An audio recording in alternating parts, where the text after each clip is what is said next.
Cerita horor di Gunung Lawu, episode 1 pendakian terakhir. Malam itu sunyi, hanya angin yang menggigit kulit dan suara ranting patah di bawah pijakan. 5 orang pendaki, Andi, Dika, Putri, Roni, dan Sela, memulai perjalanan mereka ke Gunung Lawu, gunung yang dikenal bukan hanya karena keindahan alamnya, tetapi juga misteri dan kisah mistis yang menyelimutinya. Andi, sang ketua tim, tampak bersemangat. Ia percaya selama persiapan matang, tidak ada yang perlu ditakutkan. Namun warga sekitar sempat memperingatkan mereka untuk tidak mendaki saat malam. Jumat Kliwon, hari yang dipercaya sebagai waktu paling angker di Gunung Lawu. Kalau dengar suara wanita menangis atau bau bunga melati, jangan menoleh, kata seorang kakek penjaga warung di base camp. Mereka mengabaikannya. Pos 3 bau melati dan jejak tanpa bayangan. Saat sampai di pos 3, suasana mulai berubah. Putri tiba-tiba menghentikan langkah. Kalian cium gak? Bau melati? Semua berhenti. Angin mendadak diam. Tidak ada suara hewan malam. Dika mencoba menenangkan. Paling tanaman sekitar. Tapi bau itu semakin kuat. Lalu terdengar suara isak tangis perempuan dari arah semak. Roni menyalakan senter dan tak ada apa-apa. Namun yang membuat mereka benar-benar ketakutan adalah jejak kaki yang tiba-tiba muncul di tanah di depan mereka. Jejak kecil seperti milik anak-anak, tapi tak ada siapapun. Tendanya dibuka dari luar. Mereka memutuskan berhenti dan mendirikan tenda di dekat pos 4. Saat malam semakin larut, kejadian ganjil terjadi. Tenda Sela seperti digerayangi dari luar, seperti ada yang menarik-narik resleting dari luar. Sela menjerit tapi begitu keluar, tak ada siapapun. Namun Roni melihat sesuatu di balik pohon besar. Sosok wanita berbaju putih, rambut panjang, berdiri diam, matanya merah menatap tajam. Ia tidak bicara apa-apa malam itu, tapi sejak saat itu Sela mulai murung dan tidak bicara.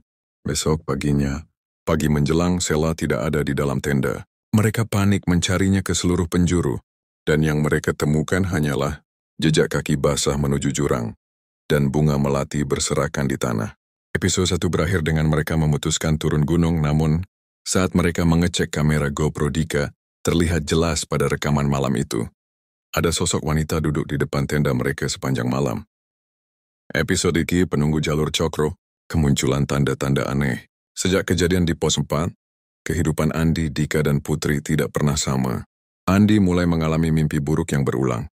Dirinya tersesat dalam kabut, dikejar suara gamelan Jawa yang berdentum perlahan. Lalu melihat sosok Sela duduk di bawah pohon besar, tapi tubuhnya tidak lagi utuh.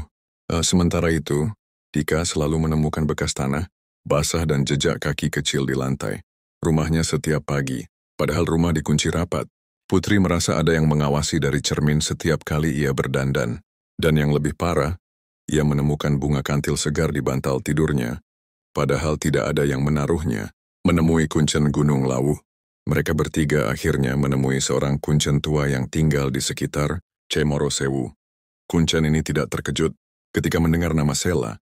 Anak itu sudah disukai penghuni jalur Cokro. Jalur itu bukan sekadar jalur pendakian, itu gerbang ke alam lain. Kuncen menjelaskan bahwa ada kerajaan gaib di sekitar jalur Cokro dan Hargo Dalam. Sela kemungkinan tertarik masuk oleh sosok wanita yang disebut pendaki sebagai Mbok Rondo, penunggu gunung yang sering menampakkan diri sebagai wanita, cantik atau pengemis tua. Kalau kalian ingin mengambil kembali arwahnya, harus melakukan ritual jam 12 malam. Di titik batu hitam dekat pos 5, ritual pengembalian arwah. Dengan panduan dari kuncen mereka kembali mendaki. Kali ini hanya bertiga, dan mereka naik dari jalur Ceto. Jalur ini lebih sunyi, lebih mistis. Saat malam mencapai puncaknya, mereka tiba di batu besar berlumut. Kabut mulai turun. Putri menabur bunga kantil. Andi memutar rekaman suara gamelan dari HP seperti yang diminta kuncen, dan Dika menyalakan dupa sambil membaca doa yang diberikan. Tiba-tiba, udara menjadi sangat dingin. Dari balik kabut muncul Sela. Wajahnya pucat, tubuhnya lemah. Tapi kali ini ia tidak seperti arwah. Ia seperti kembali menjadi manusia. Aku di mana? Gumam Sela bingung. Namun sesaat setelah itu kabut menyibak, dan sosok wanita tua berpakaian kebaya lusuh muncul. Matanya kosong dan ia menunjuk ke arah Sela. Itu milikku. Lalu tanah mulai bergetar, dan suara gamelan dari HP berubah menjadi serak seperti suara tangisan. Tiba-tiba, dari sekitar batu, muncul banyak tangan-tangan kecil hitam seperti bayangan. Mencoba meraih kaki mereka, Putri berteriak, Dika menarik Sela sekuat tenaga, dan Andi menaburkan sisa bunga kantil ke arah sosok wanita tua itu. Semuanya membeku. Sosok tua itu mengerang, lalu menghilang seperti asap, dan Sela jatuh pingsan. Epilog. Mereka berhasil turun kembali ke base camp sebelum subuh.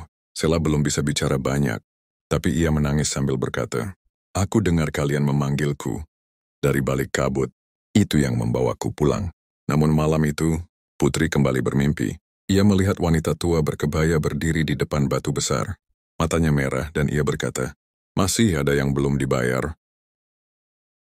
Episode ini penunggu jalur Cokro, kemunculan tanda-tanda aneh. Sejak kejadian di pos 4, kehidupan Andi, Dika, dan Putri tidak pernah sama.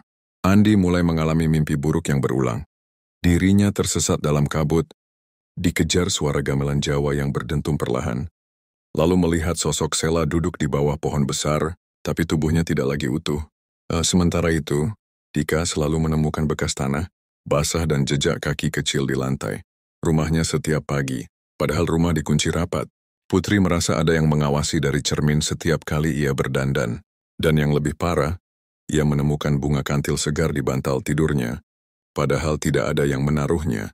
Menemui kuncen Gunung Lawu, mereka bertiga akhirnya menemui seorang kuncen tua yang tinggal di sekitar Cemoro Sewu.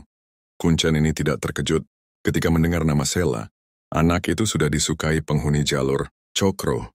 Jalur itu bukan sekadar jalur pendakian, itu gerbang ke alam lain. Kuncen menjelaskan bahwa ada kerajaan gaib di sekitar jalur Cokro dan Hargo Dalam. Sela kemungkinan tertarik masuk oleh sosok wanita yang disebut pendaki sebagai Mbok Rondo, penunggu gunung yang sering menampakkan diri sebagai wanita, cantik atau pengemis tua. Kalau kalian ingin mengambil kembali arwahnya, harus melakukan ritual jam 12 malam. Di titik batu hitam dekat pos 5, ritual pengembalian arwah. Dengan panduan dari kuncen mereka kembali mendaki. Kali ini hanya bertiga, dan mereka naik dari jalur Ceto. Jalur ini lebih sunyi, lebih mistis. Saat malam mencapai puncaknya, mereka tiba di batu besar berlumut. Kabut mulai turun. Putri menabur bunga kantil. Andi memutar rekaman suara gamelan dari HP seperti yang diminta kuncen, dan Dika menyalakan dupa sambil membaca doa yang diberikan. Tiba-tiba, udara menjadi sangat dingin. Dari balik kabut muncul Sela.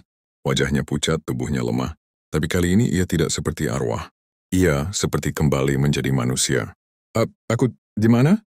Gumam Sela bingung. Namun sesaat setelah itu kabut menyibak, dan sosok wanita tua berpakaian kebaya lusuh muncul. Matanya kosong dan ia menunjuk ke arah Sela. "Itu milikku." Lalu tanah mulai bergetar, dan suara gamelan dari HP berubah menjadi serak seperti suara tangisan. Tiba-tiba, dari sekitar batu, muncul banyak tangan-tangan kecil hitam seperti bayangan. Mencoba meraih kaki mereka, Putri berteriak, Dika menarik Sela sekuat tenaga, dan Andi menaburkan sisa bunga kantil ke arah sosok wanita tua itu. Semuanya membeku.